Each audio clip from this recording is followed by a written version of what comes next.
뉴스 시작합니다. 저는 동정민입니다. 폭염의 맹위가 길고 무섭습니다. 서울은 엿새째 폭염 경보가 발효 중이고 열대야도 열흘 됐습니다. 이런 오랜 더위에 지쳐 축축 처지고 시들어져 가는데요. 폭염은 그나마 더위에 비껴있던 강원도 태백마저 삼켜버렸습니다. 딱 한라산 한 곳 제외한 전국 99%가 폭염 경보, 그야말로 불덩입니다. 첫 소식 이현용 기자입니다. 오늘도 불가마에 들어온 것처럼 숨이 턱턱 막히는 날씨였습니다. 경기도 광주와 동두천은 낮 기온이 40도가 넘었고 서울도 36.7도를 기록했습니다. 전국을 뒤덮은 자주색 중 지금까지 제주 한라산과 내륙의 태백시만 하얗게 남아 폭염에서 비껴나 있었습니다. 태백시는 해발 고도 900m로 열대야 없는 여름 도시라고 홍보했지만 오늘 낮 기온은 34.5도까지 달아올랐습니다. 결국 오전 10시를 기해 폭염특보가 내려졌습니다. 이제 제주 한라산을 제외한 전국 99%가 펄펄 끓는 폭염 아래에 있습니다. 해발 1280m의 한라산 영실 탐방로는 오늘 한낮 기온이 22도 안팎이었습니다. 너무 더워가지고 좀 힘들었는데 여기 고도 높은 데 오니까 시원하고 되게 좋네요. 하지만 한라산을 뺀 나머지 지역의 폭염 폭주는 계속됩니다. 한반도를 덮고 있던 두 겹의 이불 중 하나인 최상층의 티베트 고기압이 잠시 떨어져 나가지만 북태평양 고기압이 워낙 견고해 한반도의 열기를 계속 가둬두는 겁니다. 기상청은 8월 초까지 강도 높은 폭염이 이어질 것으로 전망합니다. 채널A 뉴스 이현용입니다. 한국에 온 외국인들이 워낙 덥다고 힘들어하길래 이 동남아 국가 기온을 살펴봤다니요. 우리보다 남쪽인 태국, 필리핀, 인도네시아 수도 기온이 서울보다 낮습니다. 그들 입장에선 더위를 피해 피서를 왔는데 더 센 더위를 만난 거죠. 연신 한국이 더 덥다고 하는 외국인들, 오세정 기자가 만나봤습니다. 북촌 한옥마을을 찾은 외국인 관광객들. 선풍기를 틀어봐도 더위를 쫓기엔 역부족. 연신 손부채질을 합니다. Even though India has like approximately 45 degrees Celsius because it makes you feel irritated and you can't open your eyes. We also initially planned to go to Busan, but then since Busan is really known for beaches and temples, so everything is outdoor there. So we canceled. 적도와 가까운 남부아시아 관광객들도 한국의 극한 폭염이 고향보다 매섭다고 입을 모읍니다. Expected that it's going to be hot, but not this hot. We are also experiencing hot weather in the Philippines, but compared to here in Korea, it's way hotter. Korea has been the hottest country we've been. Or even the handheld fans, we don't have the fans like this. 아예 낮에는 돌아다니는 걸 포기하기도 합니다. Maybe we changed a bit the way we behave during the day, we try to stay outside less and we go into the convenience store where it's fresh and then we go back to the apartment to rest. 한국에서 10년 넘게 일한 외국인에게도 올 여름 더위는 견디기 쉽지 않습니다. 계속 물 먹어요. 한국에 15년 살았는데 이번에 너무 더워요. 바깥에 일하면 너무 힘들어요. 물러날 기미가 없는 극한 폭염이 한국에 대한 외국인들의 기억까지 바꿔놓고 있습니다. 채널A 뉴스 오세정입니다. 이 더위에 에어컨도 못 틀고 엘리베이터 안 되고 냉장고도 쓸 수 없다면 이 공포 그 자체일 것 같은데요. 실제로 어제부터 정전으로 모두 끊긴 채 찜통 더위와 싸운 아파트 주민들이 있습니다. 임종민 기자가 만났습니다. 냉동실에 있던 아이스크림이 모두 녹아 물컹물컹합니다. 리모컨을 눌러봐도 에어컨은 켜지지 않고 선풍기도 돌릴 수 없기는 마찬가지. 정전으로 전기 공급이 끊긴 겁니다. 창문을 모두 열고 연신 부채질을 하지만 찜통 더위를 피할 방법이 없습니다. 어젯밤 9시쯤 600여 가구가 사는 고양시 아파트에서 정전이 발생했고 오늘 오후까지도 일부 세대엔 전기가 들어오지 않았습니다. 물은 나오니까 세수는 했는데 더우니까 좀 답답하고 아주 좀 힘드네요. 냉장고에 둔 음식이 상할까 얼음을 사다가 채워보기도 합니다. 정전이 된 지 16시간이 지났지만 아직 복구 작업이 진행 중인데요. 엘리베이터도 멈추면서 주민들은 15층까지 계단으로 오르내리는 상황입니다. 13층까지 걸어가야 돼요. 계단 타고. 너무 힘드네요. 지난밤에도 주민 상당수가 열대야에 잠을 못 이루고 무인 카페와 편의점 등에서 뜬 눈으로 밤을 보냈습니다. 왔다 갔다 하는데 잠은 못 자서 그냥 밖에 노숙자가 씻었죠. 한국전력은 아파트 전력 사용량이 급증해 변압기가 고장나며 정전이 발생한 것 같다고 밝혔습니다. 채널A 뉴스 임종민입니다. 계속되는 폭염은 우리가 마시는 물까지 위협하고 있습니다. 충청 수도권 지역의 식수원인 대청호, 소양호가 온통 녹조로 뒤덮였습니다. 주변 주민들은 녹조가 썩으면서 나는 악취가 또 고역입니다. 조현진 기자입니다. 대전과 충청 지역 주민들의 식수원인 대청호. 호수가 온통 초록빛으로 변했습니다.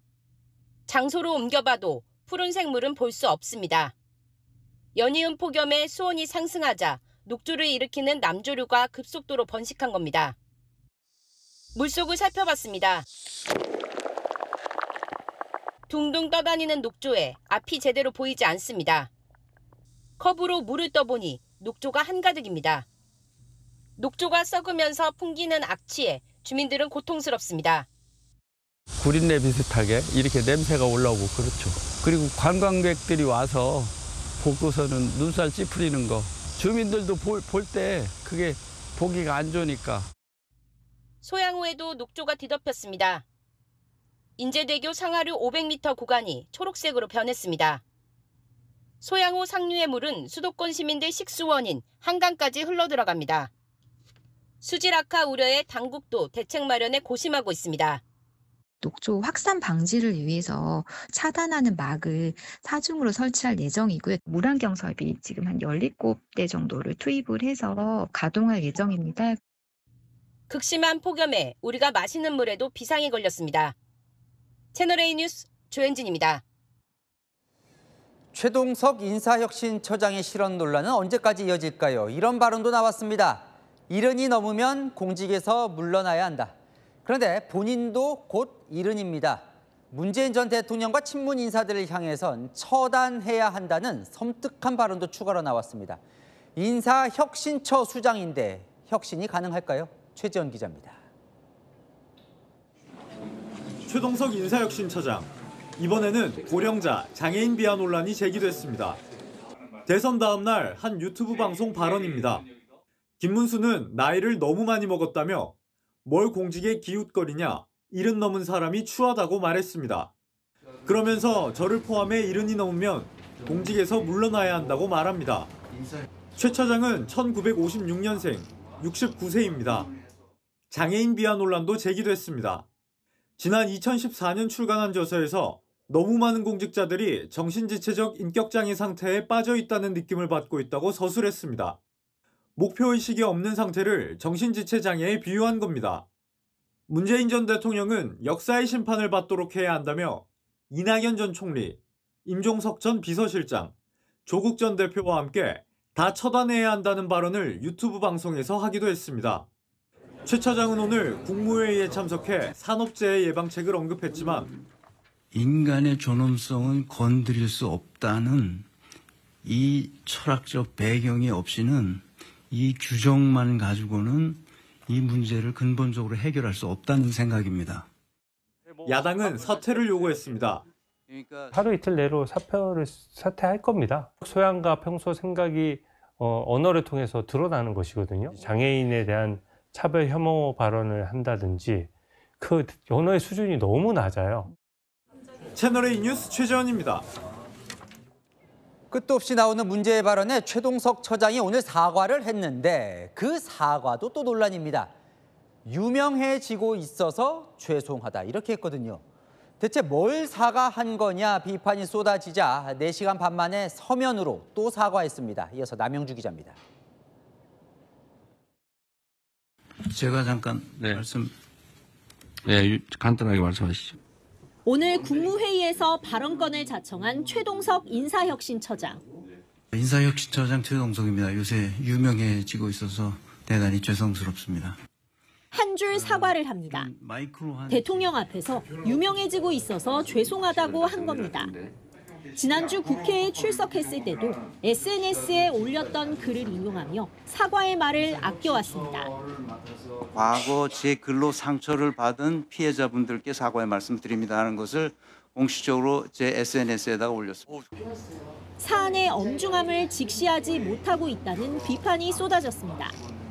이재명 정부의 인사 참사가 그대로 생중계된 것이다라는 생각이 들었습니다. 아직도 본인이 조회수를 올리기 바쁜 유튜버라 생각하는 게 아닌가. 국민의힘 당직자는 최 처장의 발언은 사과 아닌 농락이라며 사퇴가 답이라고 지적했습니다. 최 처장은 4시간 반 만에 서면으로 추가 사과문을 냈습니다. 더 나은 대한민국을 만들기 위해 비판하는 과정에서 일부 거친 표현이 있었다며 송구하다고 했습니다. 채널A 뉴스 남영주입니다. 최휘영 문화체육관광부 장관 후보자 인사청문회가 오늘 열렸습니다. 의혹의 핵심은 아빠 찬스였습니다. 네이버 대표 출신인 최 후보자가 자녀를 특혜 취업시켜주거나 집 사주고 그 집 증여세도 대신 내준 것 아니냐는 의혹. 최 후보자는 뭐라고 답을 했을까요? 조민기 기자입니다. 국민의힘은 청문회 시작부터 아빠 찬스 논란을 파고들었습니다. PPT 띄워주십시오. 후보자의 따님 맞습니까? 네, 맞습니다. 미국에서는 경험이 전무한 대학 잘 나온 갓 졸업한 신생 그 사회초년생에게 저렇게 마케팅 책임자 덜컥 놓는 그런 전례가 있습니까? 별다른 경력이 없는 장녀가 네이버의 미국 자회사에 취직한 건 아빠 찬스라고 주장했고 미국 영주권을 받자 회사를 바로 그만뒀다며 편법 취득 의혹도 제기했습니다. 그 딸은 미국 영주권을 얻자 10개월 만에 회사를 그만뒀습니다. 저도 지원한 것도 나중에 들었거든요. 사업이 어려워져서 영주권을 받은 2개월 후인 12월에 웨이브는 하던 사업은 철수를 한 걸로 알고 있습니다. 예. 두 자녀에게 재산을 물려주는 과정에서 증여세를 대납, 탈루했다는 의혹도 제기됐습니다. 증여세를 낮추기 위해서 이 감정평가액도 이게 내부적으로 이게 하향 조작한 것이 아닌가. 그 당시에 적법한 법령에 따라서 저는 신고를 한 거고요. 오늘도 증인은 없었고 최 후보자는 증여세 납부 내역을 일부만 제출했습니다. 민주당은 최 후보자를 엄호했습니다. 자료 제출 되게 쉽게 하시네요. 청문회장이 장난 같습니까? 아빠 찬스냐 아니냐 여기에 대해서 증명서류를 내라. 아빠 찬스인 걸 증명서를 어떻게 냅니까? 채널A 뉴스 조민기입니다. 네, 김건희 특검이 얼마 전 김 여사 오빠의 장모 집에서 압수한 6천만 원 상당의 명품 목걸이 가품이라고 보고 있습니다. 김 여사는 200~300만 원 주고 직접 산 모조품이란 입장인데요. 특검은 바꿔치기를 의심하고 있습니다. 김지윤 기자가 보도합니다. 옷으로 얼굴을 가리고 특검 사무실을 빠져나가는 남성. 김건희 여사의 오빠 김모 씨입니다. 김 씨는 장모 집에 김 여사가 해외 순방 때 착용한 반클리프 목걸이를 보관해온 걸로 지목받았습니다. 김 여사 목걸이가 왜 장모님 댁에서 나왔는지 한 말씀만 부탁드릴게요. 혹시 목걸이 은폐하려고 하신 겁니까? 어제 특검 조사에서 김 씨는 목걸이 관련 질문은 답변을 일체 거부한 걸로 파악됐습니다. 김 여사는 다음 달 6일 특검에 출석해 이 목걸이가 모조품이라고 진술할 계획입니다. 최근 김 여사는 측근에게 그 목걸이는 200~300만 원을 주고 직접 구매한 모조품이라고 설명한 걸로 파악됐습니다. 모조품을 오빠에게 선물했고 나토 순방 때는 이를 빌려서 착용했다는 겁니다. 500만 원 미만 제품이라 재산 신고 대상도 아니고 직접 샀기 때문에 뇌물도 아니란 입장으로 전해집니다. 김 여사 측은 압수된 목걸이에 진품 식별용 일련 번호가 없는 게 모조품이라는 근거라고 주장하고 있습니다.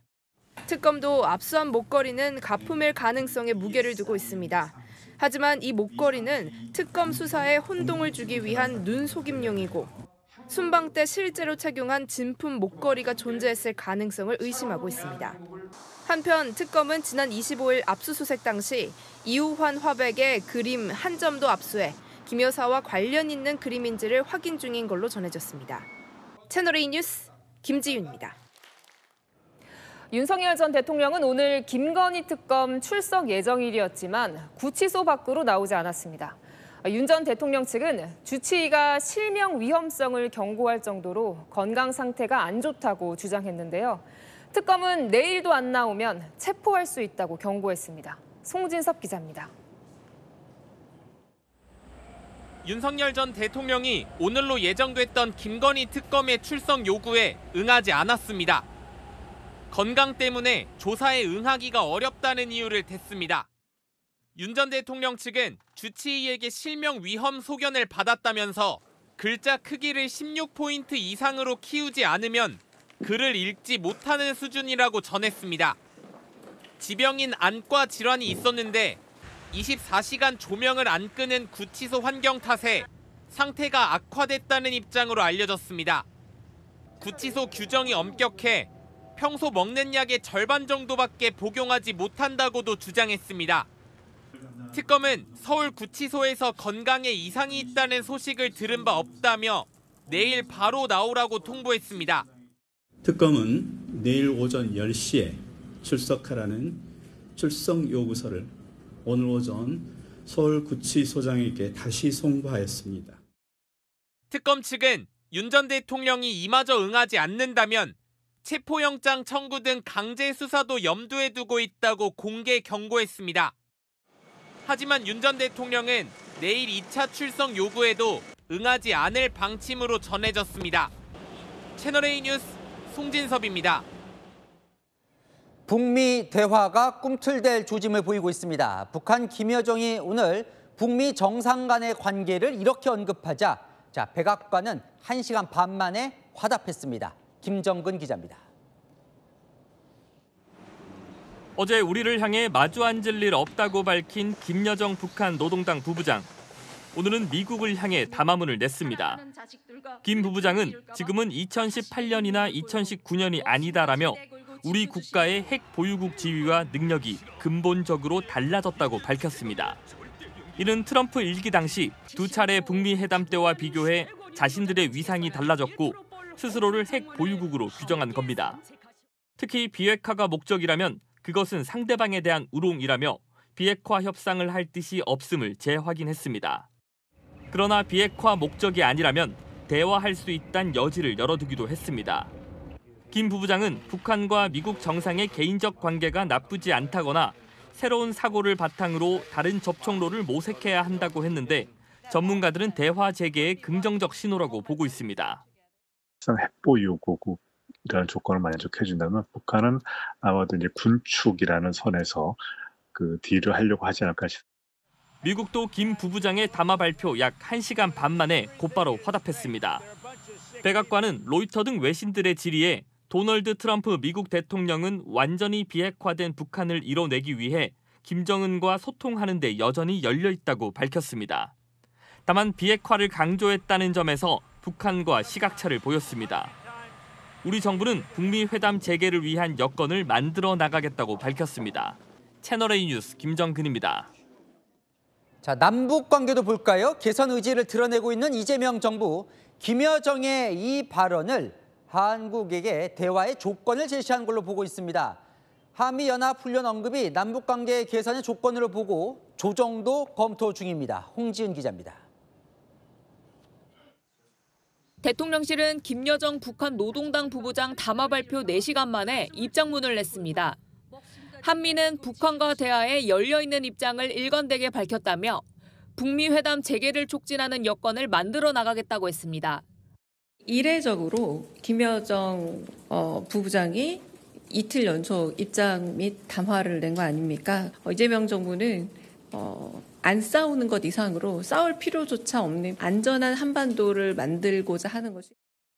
대통령실은 어제 담화에서 김 부부장이 다음 달 예정된 한미 연합훈련을 비판한 대목에 주목하고 있습니다.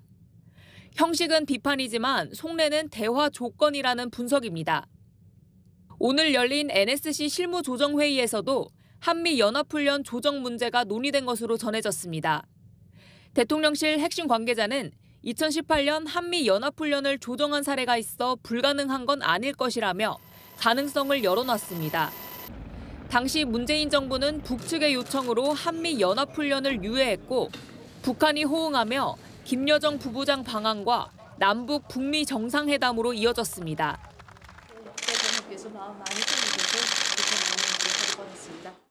오늘 담화도 미국을 향해 핵 군축 협상을 진행하자는 유화 메시지로 파악 중입니다. 대통령실 관계자는 이럴 때일수록 차분하게 신뢰 회복에 나설 것이라며 1단계 목표는 단절됐던 대화 채널 복구라고 밝혔습니다. 채널A 뉴스 홍지연입니다.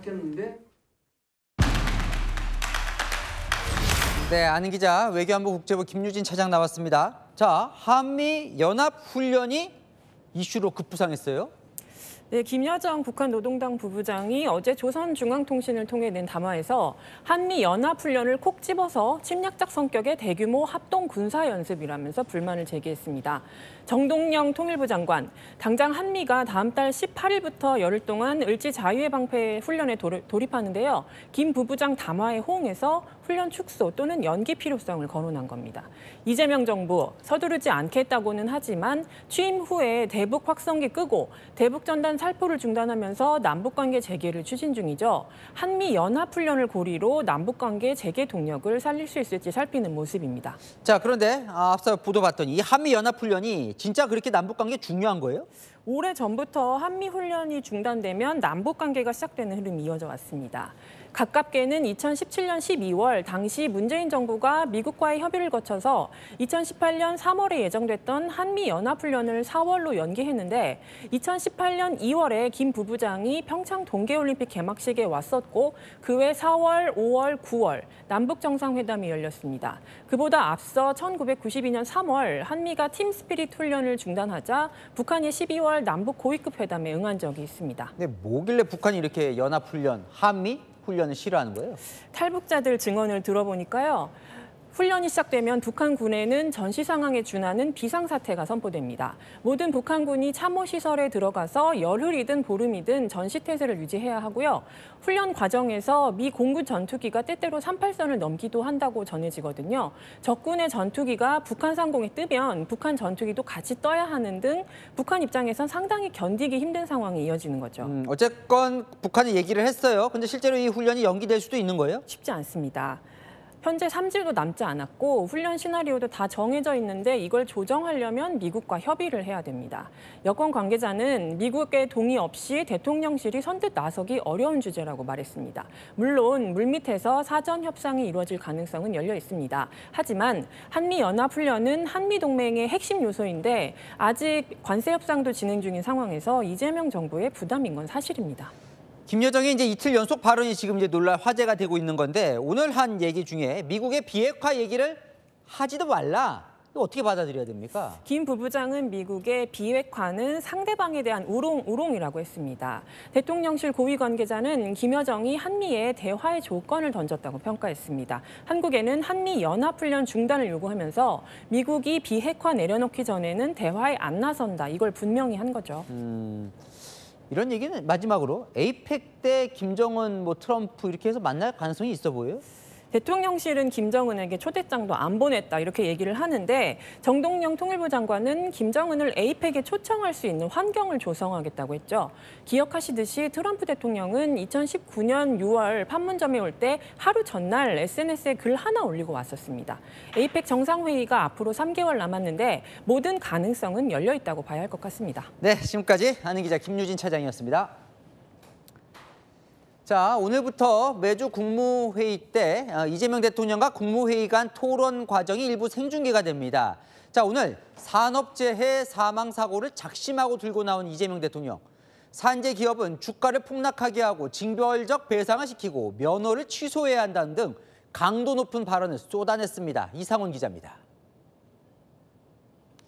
포스코 ENC라는 회사에서 올해 들어서 5번째 산재 사망 사고가 발생했다고 합니다. 일하러 갔다가. 이게 있을 수 있는 일입니까? 살자고 돈 벌자고 간 직장이 전쟁터가 된 거 아닙니까?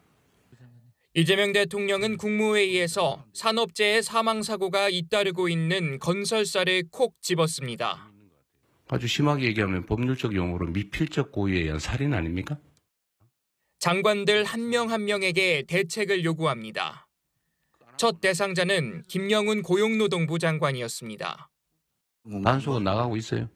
매주 나갑니다. 매주? 매일 나가야지 왜 매주 나갑니까? 저는 매주 나갑니다. 사람 목숨을 지키는 특공대다 이렇게 생각하고 네. 정말로 철저하게 단속해야 됩니다. 직을 걸겠습니다. 네, 진짜로. 이번에 이거 해가 상당 기간이 지나도 산재가 안 줄어들면 진짜 직을 거십시오. 형사처벌로는 모자라다며 징벌적 손해배상도 언급한 이 대통령. 금융위원장에겐 주가 폭락을 언급합니다. 이 금융위 제안이 아주 재미있는 것 같아요. 아예 그냥 그걸 여러 차례 공시를 해가지고 투자를 안 하게 되면 주가가 폭락하게. 대통령 정책실장에겐 건설면허 취소 검토를 주문합니다. 건설 공사를 하다가 아예 안전시설 조치 의무를 하나도 안 해가지고 정말 뭐 매년 막 사람이 죽어나간다. 이거 건설 못하게 해야 되는 거 아닙니까? 이런 경우라면? 일단 현황 파악을 하겠습니다. 네네. 더 심하면 아예 면허를 통째로 취소 정지시키는 것도 검토하시죠. 네. 대통령의 질타를 받은 포스코 ENC의 대표는 안전 확인 시까지 모든 현장 작업을 무기한 중단하겠다며 고개를 숙였습니다. 채널A 뉴스 이상원입니다. 국회에서 당정은 기업에서 걷는 법인세 최고 세율을 올리기로 했습니다. 조세 정상화라고 하지만 경제계는 부담을 호소합니다. 구자준 기자입니다.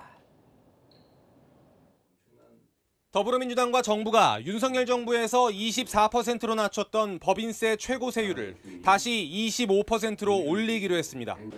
총 7조 5천억 원의 세수를 더 확보하겠다며 그 일환으로 기업들에게 법인세를 더 걷기로 한 겁니다.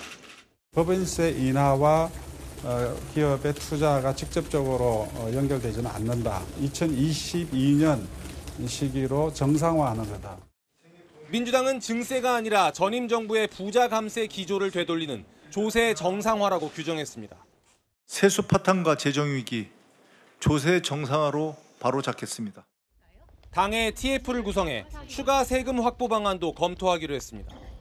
야당은 대통령 공약 예산을 마련하려고 기업을 짜내는 반기업적 정책이라고 비판했습니다.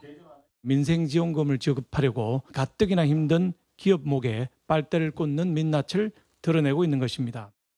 재계는 미국 관세 압박에 법인세 부담까지 커지면서 수익성 악화가 우려된다고 호소했습니다.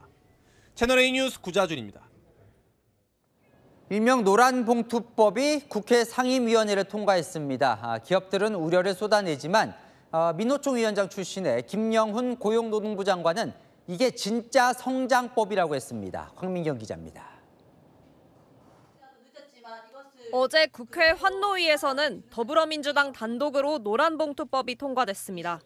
법안의 핵심은 노동자 권리 보장입니다.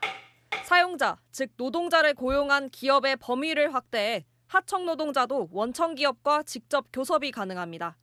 원청이 하청 근로자 문제까지 책임져야 하는 겁니다. 또 노동쟁의의 범위를 넓혀 근로조건 변경, 사업장 이전 등 경영 전반의 사안에서도 파업이 가능해집니다. 노동자 파업으로 손해가 발생해도 노조원 개인에게 손해배상을 청구할 수 없습니다. 민노총 위원장 출신인 김영훈 고용노동부 장관은 그동안 노란봉투법 필요성을 밝혀왔고 오늘도 노사상생법이라고 강조했습니다. 노동조합법 2, 3조 개정안은 진짜 성장법입니다. 이번 개정안은 노사가 함께 나아가는 성장의 기반을 마련할 것입니다. 다만 경영계 우려를 감안해 현장 의견을 수렴해 지침을 마련하겠다고 덧붙였습니다. 민주당은 다음 달 4일 본회의에서 법안을 처리한다는 계획입니다. 통과 시 6개월의 유예 기간을 거쳐 시행됩니다. 채널A 뉴스 광민경입니다.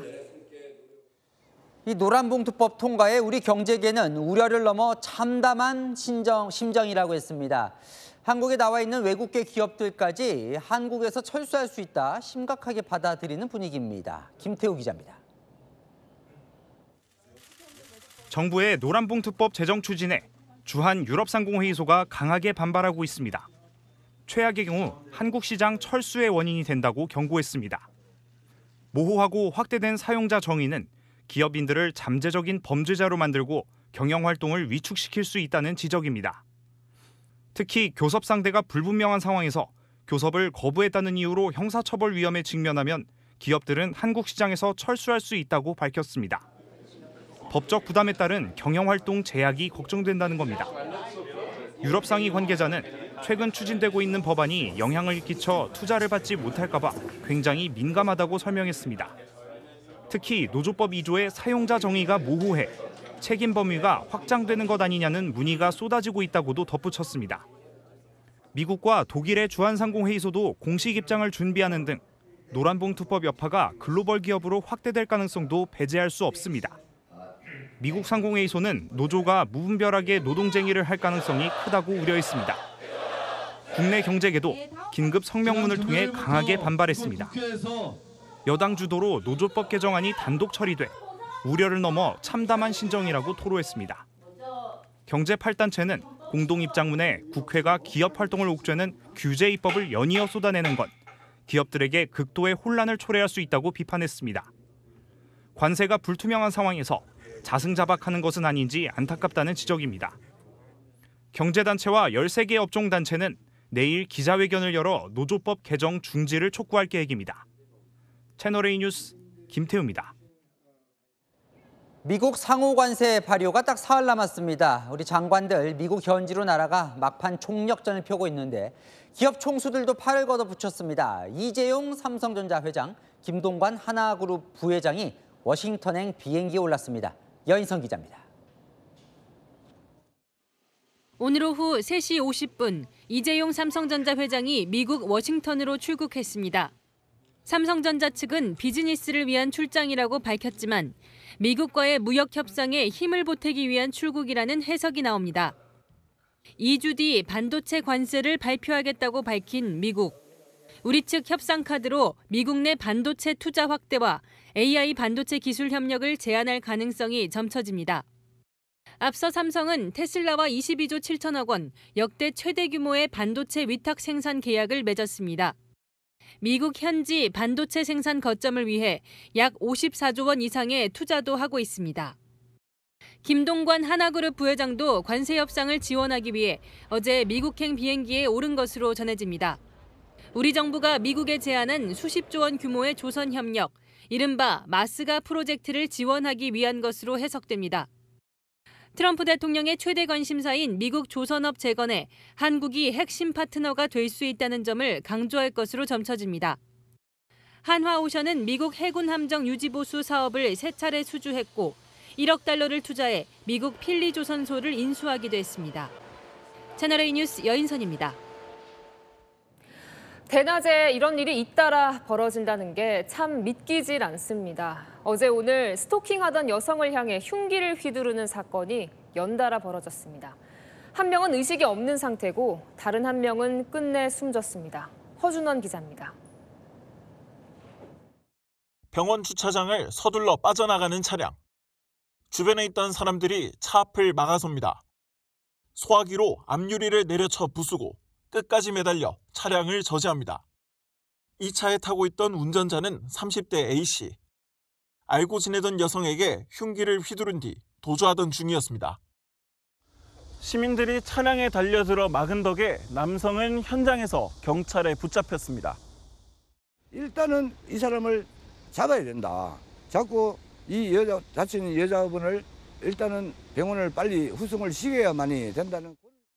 여성은 응급수술을 받았지만 의식이 없는 상태입니다. A씨는 이달 초부터 여성을 폭행하거나 스토킹해 2차례나 112 신고를 당했습니다. 경찰이 안전조치를 취하고 법원이 석 달간 접근과 연락 금지 명령을 내렸지만 범행을 막진 못했습니다. 폭력행위나 접근행위나 이런 걸 봤을 때 위험성이 높다고 판단이 됐고 그래서 추가로 지능형 CCTV를 설치를 하고 택배기사가 경찰관들에게 한 곳을 가리킵니다. 구급차가 들어오고 현장에는 폴리스라인이 설치됩니다. 오늘 정오쯤 대전 도심에서 한 남성이 30대 여성에게 흉기를 휘두른 뒤 달아났습니다. 여성은 병원에 옮겨졌지만 결국 숨졌습니다. 일단 노상에서 싸우다가 칼로 찔렀다 이렇게 된 거니까 신원은 어느 정도 특정이 됐고 계속해서 여러 가지 방법으로 쫓고 있어요. 경찰은 피해 여성의 전 남자친구인 20대 남성을 용의자로 보고 CCTV 등을 분석해 쫓고 있습니다. 이들은 앞서 연인일 때도 여러 차례 갈등을 빚어 경찰에 신고가 들어왔던 것으로 파악됐습니다. 채널A 뉴스 허준원입니다. 생일 파티까지 열어준 아들을 도대체 왜 사제총기로 살해했을까? 경찰 조사 결과가 나왔는데요. 경제적 지원이 끊긴 것도 아니었고 망상에 사로잡혀 1년 전부터 범행을 준비한 걸로 결론 내렸습니다. 이불에 대고 총을 쏘는 실험까지 해왔다고 합니다. 김민환 기자입니다. 자신의 생일 파티 중 아들에게 사제 총기를 발사해 살해한 60대 남성. 경찰은 남성이 자신이 외톨이라는 망상 속에서 벌인 일이라고 결론 내렸습니다. 가족의 경제적 지원이 끊긴 것은 직접적 동기가 아니라고 봤습니다. 가족이 남성에게 정기적, 비정기적 경제적 지원을 한 사실도 확인했습니다. 경찰은 60대 남성이 가족들이 나를 따돌리고 소외시키고 있다고 착각한 것 같다고 설명했습니다. 조사 과정에서 남성은 나를 빼고 가족들끼리 짝짝꿍이 됐다며 분노를 드러내기도 했던 걸로 전해졌습니다. 범행에 앞서 사제 총기를 집에서 이불에 대고 쏴보는 실험을 하는 등 1년에 걸쳐 준비한 계획 범죄라는 게 경찰 설명입니다. 생일 파티 중 아들 집을 나갔다가 총기를 들고 돌아온 남성에게 문을 열어준 아들이 그건 뭐냐고 묻자마자 바로 2발을 쏜 사실도 드러났습니다. 경찰은 남성이 아들 가족도 살해할 의도가 있었다고 보고 살인미수 혐의도 추가해 내일 사건을 검찰에 넘길 예정입니다. 채널A 뉴스 김민환입니다. 뉴욕 맨해튼 중심가의 고층 빌딩에서 총기 난사 사건이 발생했습니다. 시민 3명과 경찰관이 목숨을 잃었고 범인은 현장에서 스스로 목숨을 끊었습니다. 뉴욕에서 조아라 특파원이 취재했습니다. 뉴욕 맨해튼 한복판의 고층 빌딩. 사람들이 건물 밖으로 황급히 뛰쳐나오고 무장한 경찰이 안으로 달려갑니다. 현지 시각 어제 오후 6시쯤 44층 건물 안에서 총기 난사 사건이 발생했습니다. 현장에 있던 경찰이 피해자에게 심폐소생술을 시도하는 등 건물 인근은 순식간에 아수라장으로 변했습니다. And we go down there to see what was going on. And then a man behind us said that a shooter was in the bank. I was like shocked because it feels like a movie scene. 건물에 있던 직원들은 바리케이드를 치고 대피하다 사건 발생 후 1시간이 지나서야 빠져나올 수 있었습니다. 제 뒤로 보이는 곳이 바로 총격이 벌어진 52번가 현장 인근입니다. 경찰은 현장을 봉쇄한 채 수사를 벌이고 있습니다. 범인은 미식축구 선수 출신의 27살 남성으로 네바다주에서 며칠 동안 차를 몰고 뉴욕에 온 것으로 알려졌습니다. 사건이 벌어진 건물에는 프로 미식축구 리그 본사와 대형 금융기업 등이 입주해 있었습니다. 이번 사고로 경찰관 1명을 비롯한 5명이 목숨을 잃었고 범인도 숨진 채 발견됐습니다. 뉴욕 경찰은 범인의 정신질환 병력을 확인하고 정확한 범행 동기를 조사 중입니다. We believe this to be a lone shooter and there is no longer an active threat to the public. 뉴욕타임스는 뉴욕 중심부에서 발생한 직장 내 총기 난사는 전례가 없는 사건이라고 보도했습니다. 뉴욕에서 채널A 뉴스 조아라입니다. 중국에서는 괴물폭우가 베이징 일대를 강타했습니다. 500mm 넘는 기습 물폭탄에 지금까지 30명이 숨졌습니다. 그 현장에 베이징 이윤상 특파원이 다녀왔습니다. 중국 베이징 외곽의 한 마을.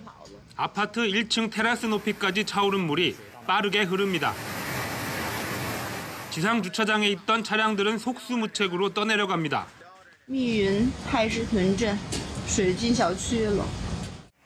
지난 토요일부터 어제까지 사흘간 수도 베이징을 중심으로 폭우가 내린 겁니다. 특히 500mm가 넘는 폭우가 쏟아진 베이징 외곽 미윙구에서는 산사태 등으로 28명이 목숨을 잃었습니다. 连续极端强降雨造成重大灾害，北京全市因灾死亡30人。 베이징에서 가장 많은 비가 내린 미윙구 인근 일부 도로는 보시다시피 여전히 물에 잠겨 통행이 금지됐고 물에 빠진 차량도 그대로 방치돼 있습니다. 취재진이 찾은 현장은 곳곳에 흙탕물이 가득합니다.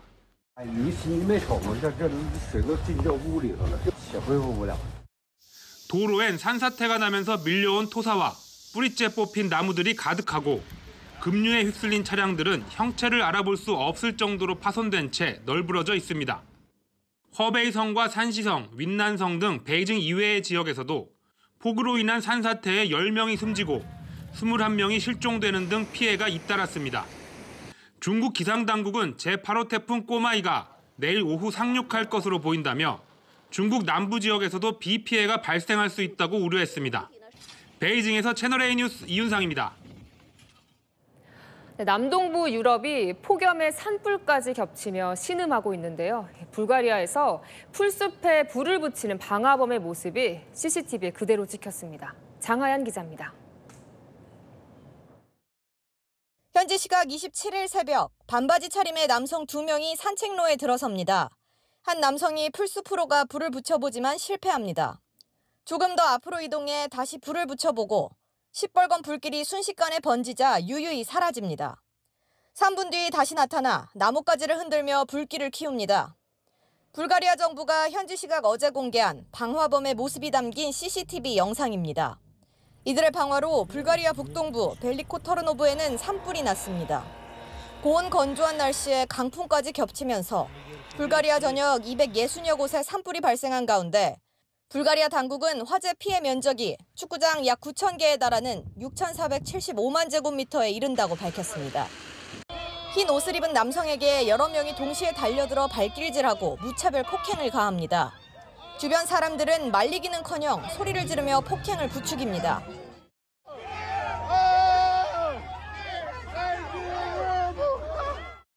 싸움을 말리려던 여성을 때려 바닥에 쓰러뜨리기까지 합니다.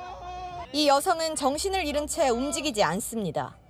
현지 시각 25일 밤 미국 오하이오주 신시내티의 번화가에서 집단 난투극이 벌어졌습니다. 현지 경찰은 사건에 연루된 인물 중 최소 5명을 기소했다며 잔혹한 범죄 행위에 대해 절대 용납하지 않겠다고 엄중 경고했습니다.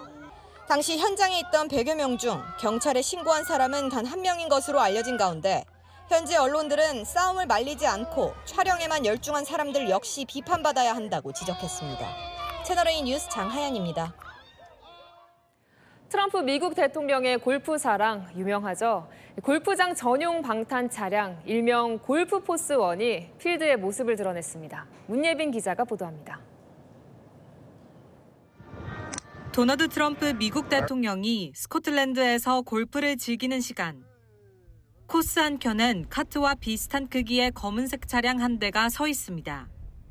트럼프가 이동하면 곧장 뒤따르고 스윙을 멈추면 일정 거리를 두고 대기합니다. 외부에 처음 포착된 이 차량은 트럼프의 방탄 골프 카트로 폭스뉴스 등 외신들은 미 대통령 전용기 에어포스1에서 이름을 따 골프포스1이라는 별명을 붙였습니다. 다목적 차량 폴라리스 레인저 XP를 개조한 것으로 보이는데 최대 시속 105km까지 달릴 수 있으며 방탄 유리가 탑재됐고 폭발물 방호 기능을 갖춘 것으로 알려졌습니다. 한 대 가격은 우리 돈으로 약 2억 6천만 원으로 추정됩니다. 골프장 전용 방탄 차량까지 등장한 배경엔 지난해 7월 피습 사건 이후 경호가 더욱 중요해졌기 때문으로 보입니다. 이 사건 이후 트럼프는 야외 유세에서 방탄 유리로 보호막을 치기도 했고 이번 골프 라운딩에서도 저격수가 곳곳에 배치되는 등 철통 경호를 펼쳤습니다. 채널A 뉴스 문예빈입니다. 얼마 전 콘서트장 전광판에 포착된 한 기업 CEO 불륜 사실이 드러났죠. 바로 그 전광판에 축구 스타 메시가 잡혔습니다. 어떤 모습이었을까요? 장치혁 기자가 보도합니다. 영국의 유명 밴드 콜드플레이의 공연이 절정을 향해 갑니다. 공연장 대형 화면에 커플 관객을 보여주는 키스캠이 뜨자 분위기는 더 달아오릅니다. 마이애미에서 뛰고 있는 세계적인 축구 스타 리오넬 메시였던 겁니다. You and your wife are looking so fine. Thanks for coming today to see our man play the #1 sports person of all time.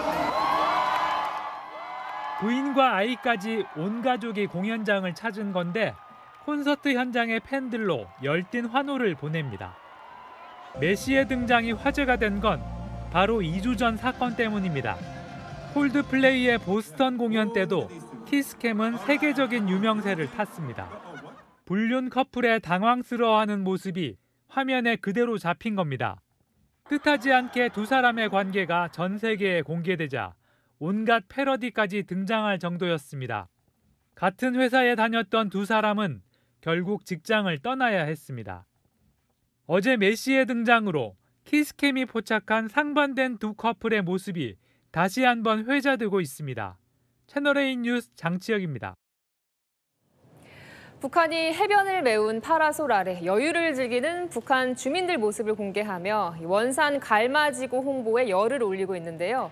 이 많은 파라솔들 중국에서 수입했을 거란 분석이 나왔습니다. 김용성 기자입니다. 북한이 이달 1일 개장한 원산갈마 해안관광지구의 모습입니다. 북한은 해변 파라솔 아래 모여 즐거운 시간을 보내는 인민들의 모습을 반복적으로 보여주며 홍보에 힘쓰고 있습니다. 해안가에 펼쳐진 아름다운 광경을 부감하며 운몰이불의 즐거운 시간을 특히 해안가를 가득 채운 파라솔들이 인상적인데 이 파라솔이 대부분 중국산이란 주장이 제기됐습니다. 일본 니온 게이자이 신문은 올해 상반기 북한의 중국산 비치 파라솔 수입액이 20만 7,800달러, 우리 돈 약 2억 9천만 원에 달한다고 보도했습니다. 지난해 같은 기간에 비해 47배 폭증한 겁니다. 최근 북한이 화병 등으로 러시아와 밀착을 과시하지만 여전히 경제적인 부분에서 중국에 의존하고 있다는 평가가 나옵니다. 북한의 대교역의 사실상 거의 100% 중국이거든요. 북중 관계가 나쁘든 좋든 북한의 유일한 생명줄이 중국이다. 파라솔 외에 워터파크 오락 설비도 중국에서 우리 돈 30억 원어치를 수입한 것으로 집계됐습니다. 채널A 뉴스 김용성입니다. 대형마트처럼 약을 진열하고 판매하는 창고형 약국이 지난달 국내에 처음 문을 열었는데요. 사람들이 몰리면서 조용했던 동네에 주차 전쟁이 벌어지고 있습니다. 정경은 기자가 현장 카메라에 담았습니다. 흥겨운 음악이 흘러나오는 창고형 매장. 지난달 문을 연 국내 최초 창고형 약국입니다. 사람들은 마트에서 장을 보듯이 바구니에 이런저런 약을 담습니다. 약국 문을 나서면 어떤 상황이 벌어질까요?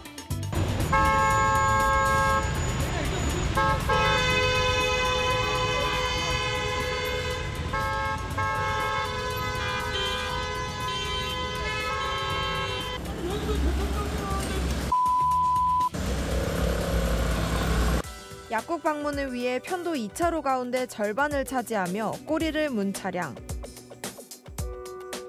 경적 소리와 고성은 이제 일상이 됐습니다.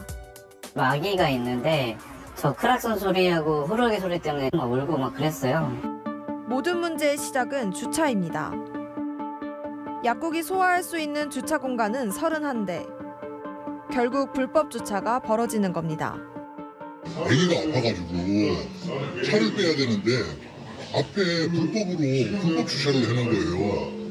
그래서 병원으로 가야 되는데 병원을 못 가는. 주변 상가마다 온갖 표시물로 약국 방문자의 주차를 금지하지만 소용이 없습니다. 교회. 하지만 손에는 약국 봉지가 들려 있습니다. 주차판을 세워놔도 주차판도 치우고 그냥 밀고 들어와서 세워놓고. 약국 측이 고용한 관리원은 아예 팁을 알려줍니다. 좋은 방법 하나는 저기 보면은 여 앞에 아파트 가가지고 나 101동에 창공으로 놀러 왔다. 아파트는 그렇게 들어가도 안 걸려요? 이상 집착을 할 수 있고.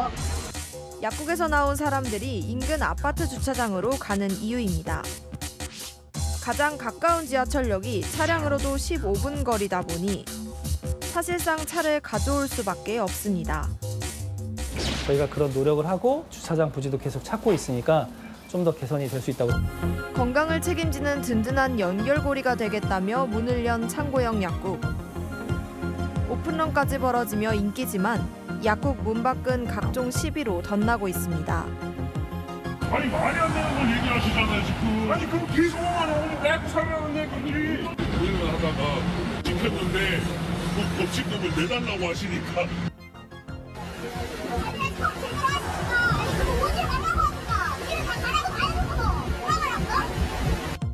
현장 카메라 정경은입니다.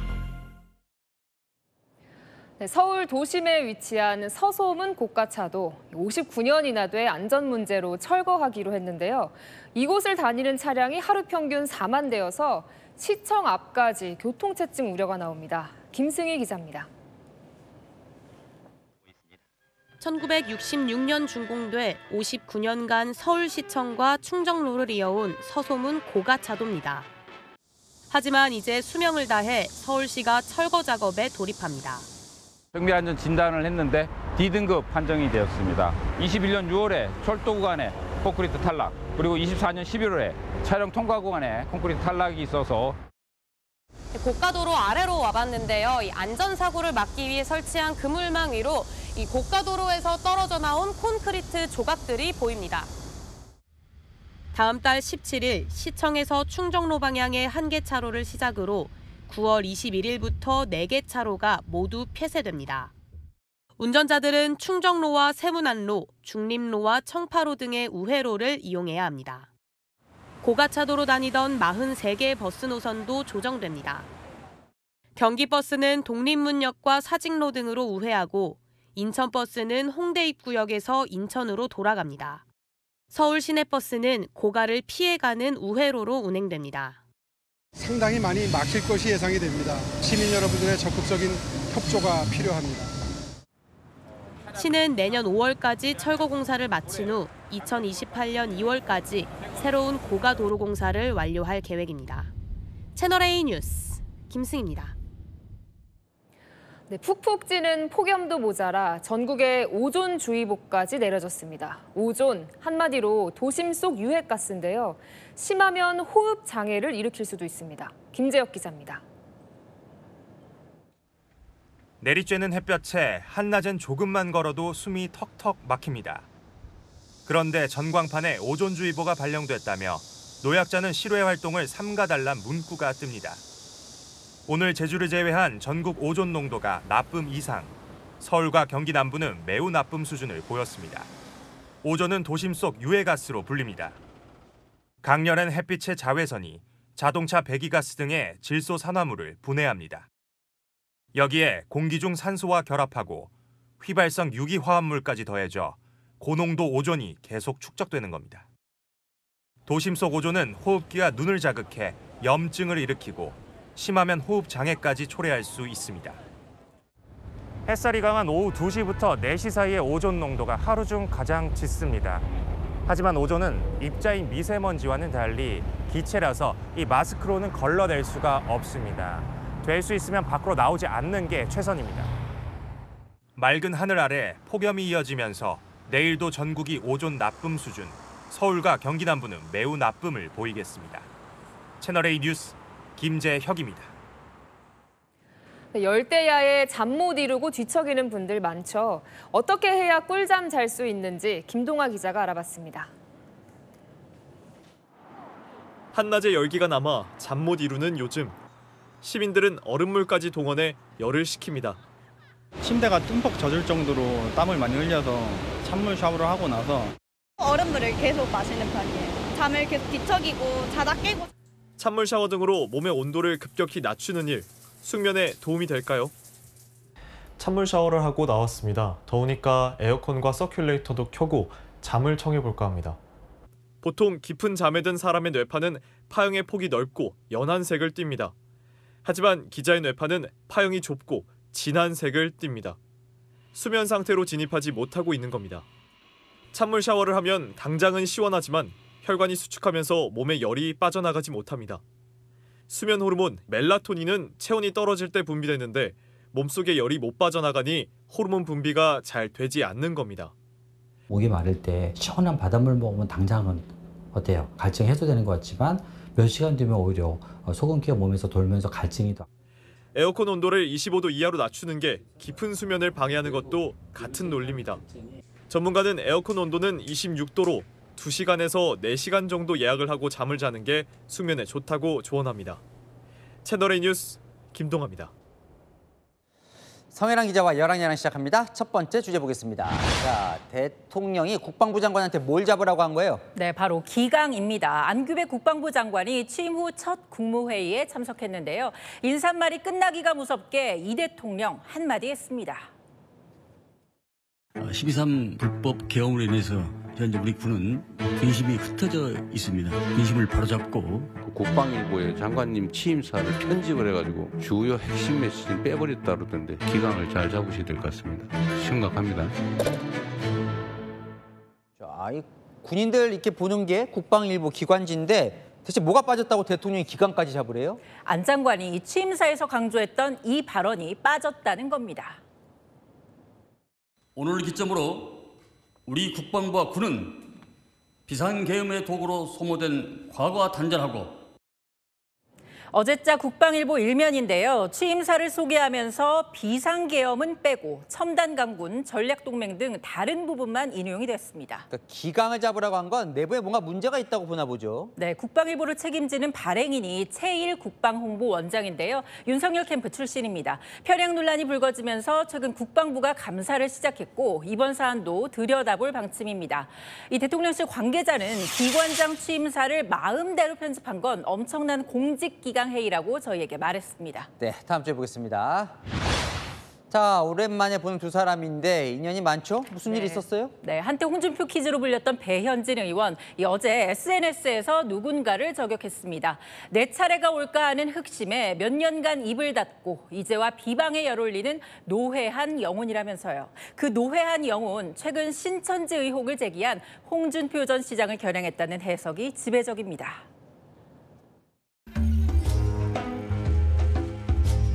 왜 홍준표 대표를 따라다니냐 이렇게 질문들을 하는데 저는 출연자에 불과하고요. 홍준표가 배현진을 따라다니는 구조지 거꾸로가 아니다.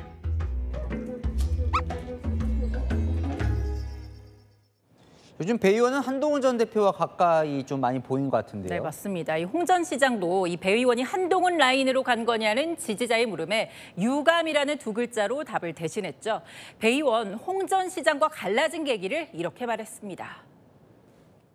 계엄 뒤에도 내외를 두둔하셨잖아요. 그 이면에는 다음에 대통령은 내가 하겠다 그리고 강력한 그 한동훈에 대한 라이벌 의식 그러시지 않으셨으면 좋겠다고 강력하게 말씀을 드렸고 거기서 충돌을 했죠. 저를 차단하셨어요. 시작은 함께여도 끝은 알 수 없나 봅니다. 네, 하나 더 보겠습니다.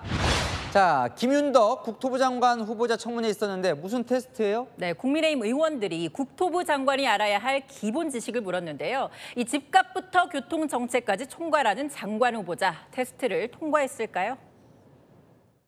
서울 지역 주택 착공 실적이 정확히 모르겠는데요. 아니 몇만 호 정도 되는지는 아니 1년에 서울의 주택이 몇 개 정도 공급되는지 알지를 못하세요? 예.